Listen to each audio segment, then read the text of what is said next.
වටිනාකම අඩු වෙන එක. අන්න හරි. ඒ කියන්නේ කාලයක් යද්දී අපි දන්නා ඕනම assessed එකක්.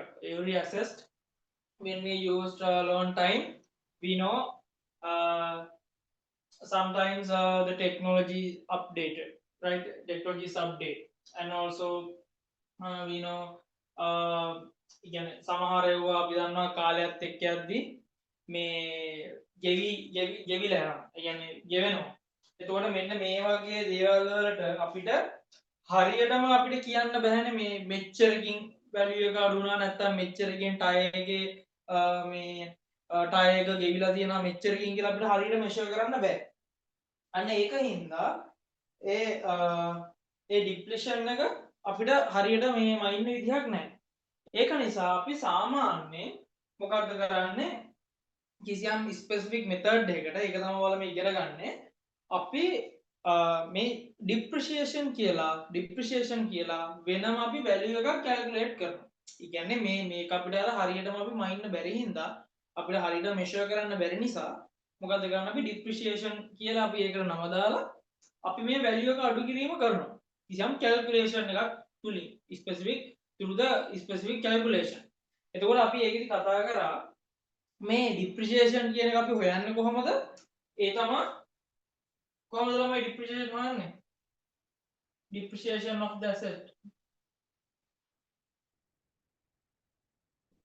කොහොමද ගන්න මේක? Cost of the asset minus scrap value. මම මේවා last week එකේ මම දැන් ඉගෙනුවා. එහෙම නේද බනස්? ඔව්. හරි.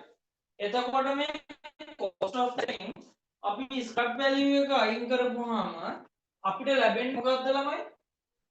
මේ දෙක අතර difference එක කියන්නේ meaning එක මොකක්ද? ඒ තමයි depreciable amount එක. depreciable amount එක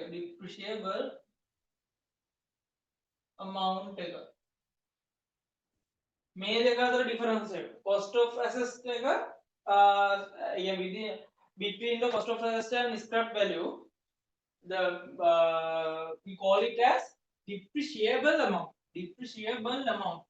ඒ කියන්නේ ෂෙයා කරන්න පුළුවන් වගේ. ඔන්න අපි ෂෙයා කරන්න පුළුවන් වගේ හොයාගත්තා depreciable amount. මේ depreciable amount එක අපි divide කරොත් මේකේ අර මොකක්ද අපි කියන්නේ estimated use of life of the assets. ඒ කියන්නේ මේ asset එක මේ ව්‍යාපාරයේ විසින් මේ business එකේ විසින් මේ asset එක කොච්චර කාලයක් how many years නැත්නම් how many time they use. හරිද? ඒ කියන්නේ යාලා expect කරන කාලය time එක මේක පාවිච්චි කරන කාලය යාලා භාවිතා කරන්න නැත්නම් use කරන්න expect කරන time එකට අපි කියනවා මොකද්ද? useful life එක නැත්නම් අපි කියන estimated use of life of the asset කියන. හරිද? එතකොට මෙන්න මේකෙන් අපි බෙදනවා මේක. estimated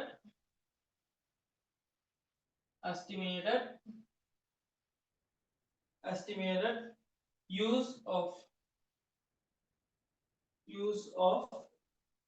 life of the assets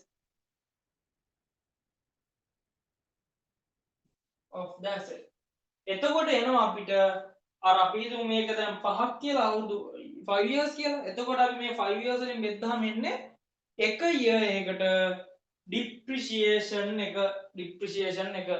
depreciation කියන්නේ ළමයි expense එකක්. හරිද?